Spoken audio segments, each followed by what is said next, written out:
정 주고 마음 주고 돈까지 빌려주었지만 이제는 원수가 되어버린 사람. 혹시 이 여자를 보신 적 있습니까? 안녕하세요, 입니다. 이 여자 보이시죠?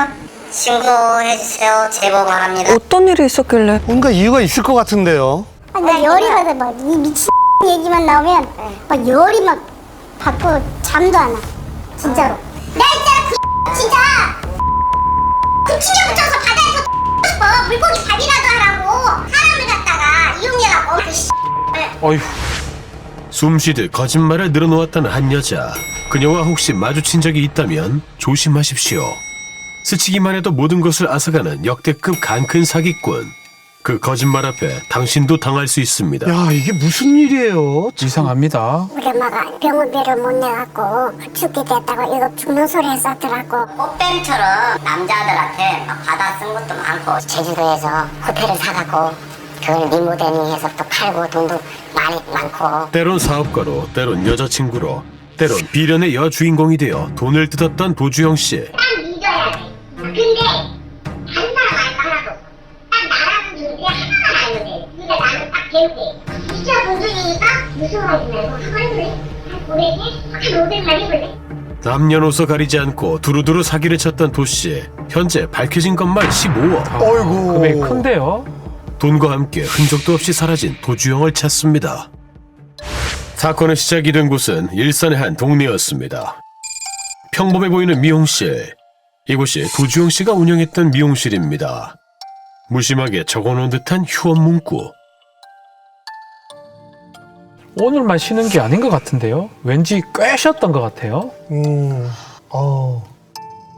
제보자는 도씨의 가게 근처에서 작은 식당을 운영하는 자영업자였습니다. 상가 그 운영하시는 분들끼리 친하게 지내거든요. 그 헤어샵이라는데 그분 하고도 이렇게 자주 어울리고 밥도 자주 먹고 그러는데 대부분 저와 같이 이렇게 돈을 빌려달라고 하더라고. 많은 이자를 줄 테니까. 그래서 이 주변 사람들, 그 다음에 손님들 해가지고 거의 뭐 안 빌린 사람이 없을 정도로 돈을 이렇게 빌리더라고요. 특유의 살가움으로 동네 사람들을 잘 챙겼다는 그녀. 어느 순간부터 부업 이야기를 꺼냈다 합니다. 사랑방 같았던 곳이. 그렇죠. 한 500개? 한 500만 해볼래? 처음 절대 내고라고. 자신의 투자 소득을 은근히 자랑하며 은밀한 제안을 해왔습니다. 아이고, 새끼손가락 저렇게 꺼내면 안 되는데. 친구분들이 안경점을 크게 한다, 뭐 금빵을 한다. 근데 덤핑으로 물건 들어올 때 많이 사야 된다. 그래야 이문을 남길 수가 있다. 자기가 이자를 많이 받고 돈을 거기다 빌려주는 거다. 1,000만 원 빌려주면 또 한 달, 2달 있다가 또 뭐 있는 대로 좀 빌려달라. 남몰래 큰 돈을 만지게 해주겠다는 약속. 김 사장님은 무려 15차례에 걸쳐 총 1억 4천만 원이라는 돈을 건네고 맙니다. 1억 4천만 원을. 아이고, 세상에. 네, 처음 몇 차례는요, 실제로 이자를 얹어줘서 신뢰를 쌓았다고 합니다. 그렇게 최종적으로 1억 4천만 원이라는 피해액을 만들게 된 거죠. 12월 10일 날 이제 만나서 돈을 이제 빌린 사람들에게 다 주기로 했고, 근데 9일 날 도망가게 된 거죠. 잘 살으라고 하더라고요. 그리고 떠났어. 도씨에게 돈을 건넨 사람들은 총 10여 명. 도씨가 약속했던 돈을 주지 않자 동네 상인들은 불안해지기 시작했습니다.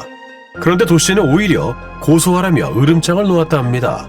돈을 돌려주기로 한 날 하루 전 잠적을 암시한 이 문자를 끝으로 더 이상 연락이 닿지 않았습니다. 어허.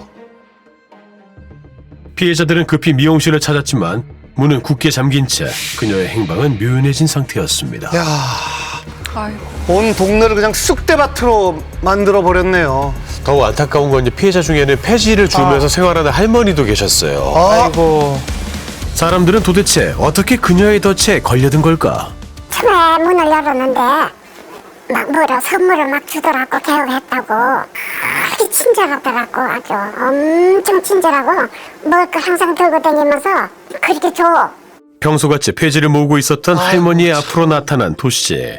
손에 쥐어준 간식보다 더욱 반가웠던 건 그녀의 환한 미소였습니다. 도씨는 바로 그 점을 이용했습니다. 자기 엄마가 등뼈를 넘어져서 뼈가 부러졌다고 막 수술했다고 하면서 막 사진을 핸드폰에 찍어서 보여주면서 막 우리 엄마가 죽게 됐다고 이거 병원비를 못 내갖고 퇴원을 못 시킨다고 무슨. 그녀는 직접 자신의 어머니 수술 사진을 할머니에게 보여드리며 눈물로 호소했다 합니다. 아니, 지난 7월 결국 할머니는 병원비에 조금이라도 보탬이 되고자 미용실을 찾았습니다. 누군가에겐 사업가로, 누군가에겐 효녀로 상황과 조건에 맞게 도시는 자신의 모습을 바꿔왔던 겁니다. 그녀의 변장술은 여기서 그치지 않았습니다. 그 손님분 중에 연세가 좀 지긋이 된 분이 느닷없이 오시더니 아 뭐 여자친구 있냐? 없다. 어디 좋은 여자가 있는데 한번 만나면 어떻겠냐?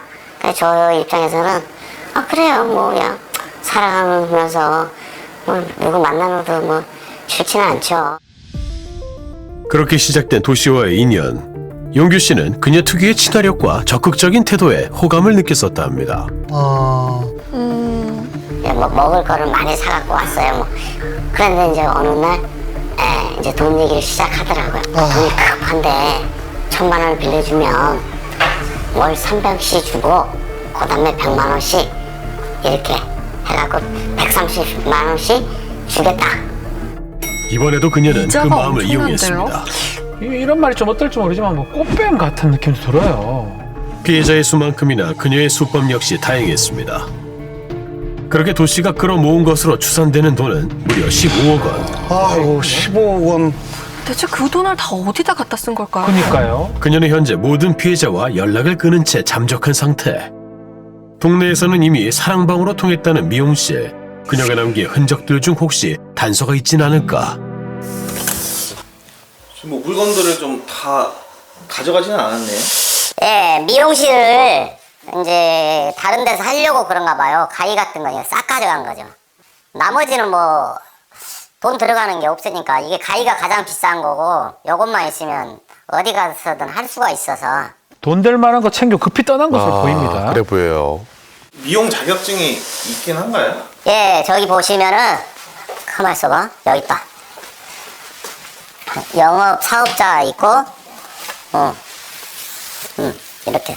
아, 미용사 면허증은 면허증 진짜 있네요. 있긴 하네요. 모든 것이 거짓으로 의심되는 상황 속 유일하게 그녀가 진심을 보인 것들이 있었습니다. 이것도 자격증을 취득했어요. 어이? 에? 지게차? 이 자격증도 딴 거고, 엄마야. 네? 안전관리, 굉장히 다양한 방역관리. 어이구야. 이런 거 다 딴 거예요, 자격증을. 이 자격증도 땄어요. 정리수납 전문가. 정리수납 전문가요? 여기는 사람 만날 수 있는 것은 다 따고 있는 거죠. 요양보호사 자격증도 다 딴 것을 친구분이 다 눈으로 다 확인을 했고. 이야. 저렇게 자격증이 많은데 왜 사기를 치고 왜 사기쳤어요? 이해가 안 되네요. 피해 사실 확인을 위해 모인 자리에 상인들은 후회와 자책에서 벗어나지 못하고 있었습니다. 밥은 먹고 살아야 돼. 밥은 먹고 살지. 그거 빌려주고. 아 우리 신랑 있으니까 밥은 먹고. 밥을 한 끼 먹을까? 하루에? 열받죠. 열받아. 근데 그 돈만 있으면 지금 이러고 안 살아. 나는 펑펑 쓰고 살아. 근데 그 돈을 다 어디다가 이렇게 뭘 어디서 짱구하고 그러는지. 이런다? 자기는 뭐를 사도 명품만 산다고. 제일 멍청한 게 바로 나 같아. 한 달 만에 돈을 1,300을 뜯겼으면 환장할 노릇이 미친 아니다. 아니 근데 빌리려면 수단과 방법을 가리지 않아. 그러니까 모일만 하면 또 가져가고 그 걔가 머리가 대단히 좋은 거지. 기상한 거야. 돈이 모인 거를 어느 정도 캐치를 하니까. 상인들 역시 그녀의 자격증에 대해 인지하고 있었습니다. 이들은 도시가 수많은 자격증을 보여주며 환심을 사기도 했다 합니다. 아니 뭐 때문에 저렇게 많은 자격증을 딴 걸까요? 자격증 없는 자격증 한두 가지가 아니야. 아니 그 많은 자격증을 갖고 좀 열심히 살지. 그냥 자격증 따갖고 나는 이거 안 해도 먹고 산다. 이거 아니어도 사이가 어마어마 부자라서 제주도의 땅을 어마어마 갖고 있어서 귤도 이렇게 가가지고 사람들 끌고 가서 하고 또 리조트를 사이가 크게 한대요. 밥 먹고 충분히 살 수 있다고 딸들이 다 부잣집 시집 가가지고 너무 잘 돼서. 게다가 본인 가족들의 재력을 자랑하며 투자를 유도하기도 했다고 합니다. 특히 가족이 소유하고 있다는 호텔 사진과 귤밭 사진을 강조했다는데요. 이러한 주장에 신빙성을 더하기 위해 실제로 금을 보여주는 것은 물론이고 각종 명품을 온몸에 두르고 다녔다 합니다. 명품. 자신의 말을 돈으로 바꾸며 살아온 도주영 씨. 그녀는 지금 어디 있는 걸까? 도 씨는 일산에 터를 잡기 전 서울에 살았습니다. 당시 그녀의 직업은 소득업체 직원.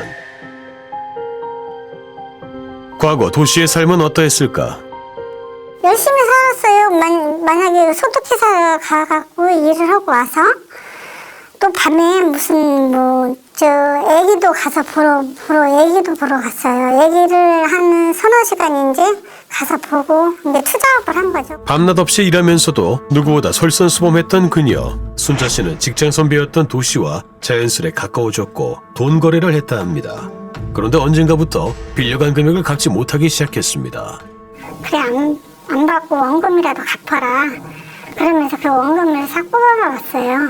뽑아봤더니 4억 9천 정도? 도 씨와 연을 맺은 지 올해로 9년째라는 순자 씨. 함께한 세월만큼 오가는 금액 역시 더욱 커졌고 고스란히 피해로 이어졌습니다. 알고 보니 미용실을 시작할 무렵인 2018년에도 똑같은 방식으로 사기를 쳤던 겁니다. 그리고 2019년 이번에는 경기도 시흥이었습니다. 이야. 그녀는 이 상가 지하 노래방에서도 돈을 받아냈습니다. 이곳에서 그녀가 했던 일은 노래방 주방직. 그녀와 함께 노래방에서 근무했다는 조 씨를 만나 자세한 이야기를 들어볼 수 있었습니다. 야, 세상에. 미용실을 하면서 투잡으로 또 이제 노래방 주방에 일을 하러 오는 상황이어서 밤 10시부터 새벽 6시까지 이제 알바를 하고. 근무를 교대하는 새벽 6시에 그 짧은 순간에도 그녀는 조 씨와 친밀감을 형성했습니다. 그런데 돈을 빌리면서 그녀는 우리가 이제껏 듣지 못한 뜻밖의 이유를 댔습니다.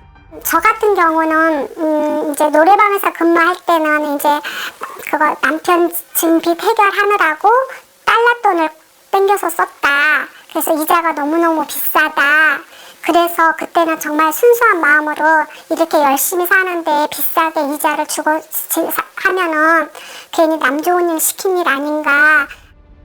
도 씨가 주장한 가정사는 이러했습니다. 특별하진 않았지만 화목했다는 그녀의 가정.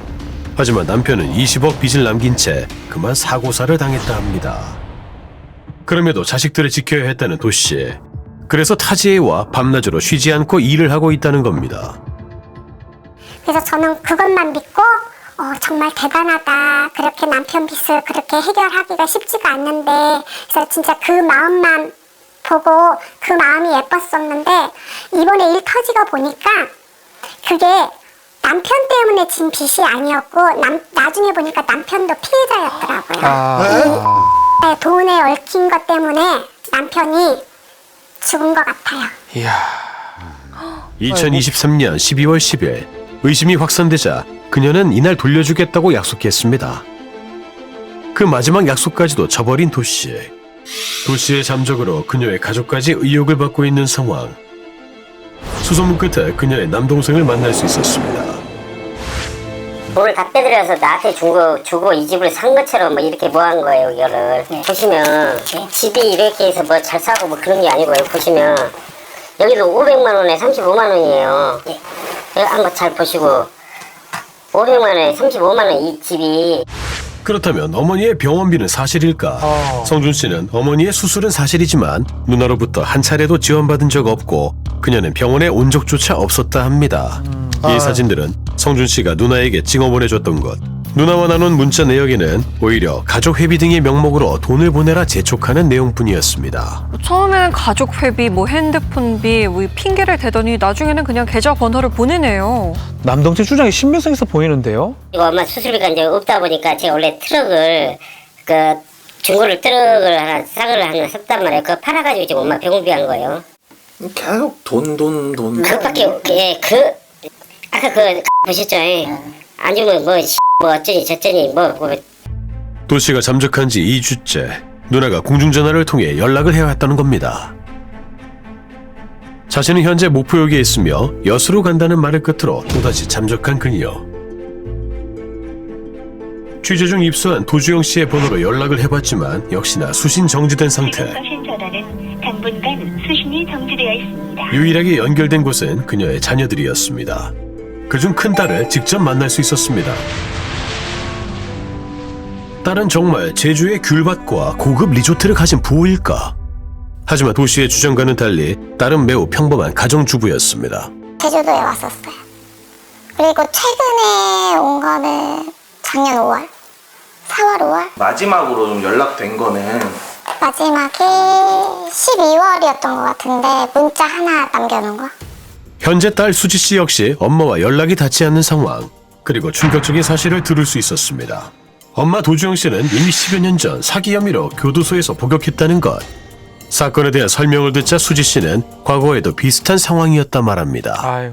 그때도 미용실이었던 것 같아요. 그래서 그때 핑계는 여동생이 그때 대전에서 무용을 하고 있었어가지고 뭐 무용하는데 뭐 무용단 들어가려면 돈이 좀 필요하다. 뭐 얼마 빌려주면 얼마 줄게. 이런 식으로. 그게 피해액이 좀 어느 정도 됐었던 것 같아요. 그냥 총으로는 제가 대략 20억이라고 알고 있거든요. 더욱 놀라운 것은 남편이 졌다던 빚 20억은 바로 엄마 도 씨가 진 빚이었다는 것. 그때 일 터졌을 때는 막 다른 남자가 있다 막 이런 소문도 많이 있었고 나와서도 아빠한테 돈만 달라고 했던 걸로 알고 있거든요. 나오고 얼마 안 돼서 돌아가셨으니까. 돌아가신 건 무슨 병 때문은 아니에요.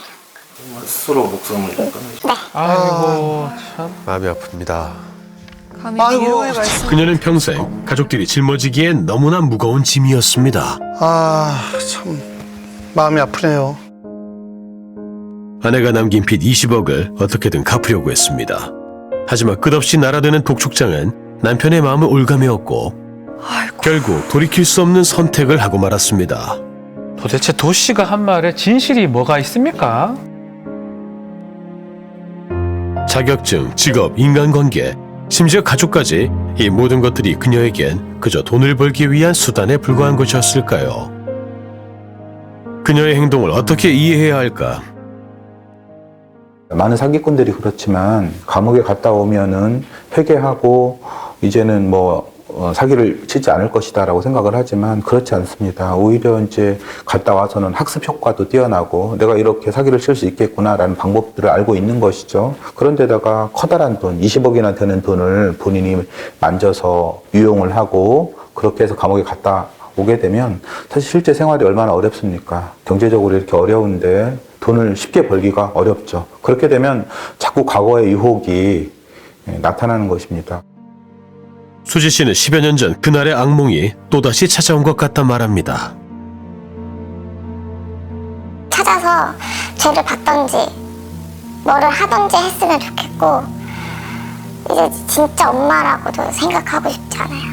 왜 그렇게 살았냐고 말해주고 싶어요. 그냥 손자 손녀들 보면서 그냥 행복하게 살 수 있는데 왜 이렇게 일을 키워서 왜 그렇게 살았냐고 하고 싶어요. 아휴 참. 상대방의 마음을 누구보다 잘 헤아려 만인의 호감을 샀다는 도주영 씨. 선량한 피해자들의 믿음을 대가로 그녀가 갈취한 돈은 무려 15억 원. 그 돈들이 다시 피해자들에게 돌아갈 수 있을까? 지금 이제 이분이 사기 혐의가 인정돼서 형사 판결을 받는다라고 했을 경우는 이거는 형사 처벌을 받는다라는 거지 그렇다고 해서 이 피해 회복이 온전히 이루어지는 거는 아닙니다. 그렇기 때문에 사실상 이 씨가 이 피해 금들을 변제할 수 있는 능력이 전혀 없다라고 하면은 피해 회복은 결과적으로는 어려울 수 있습니다. 수많은 거짓말을 남긴 채 사라진 그녀. 당신은 도대체 지금 어디에 있습니까?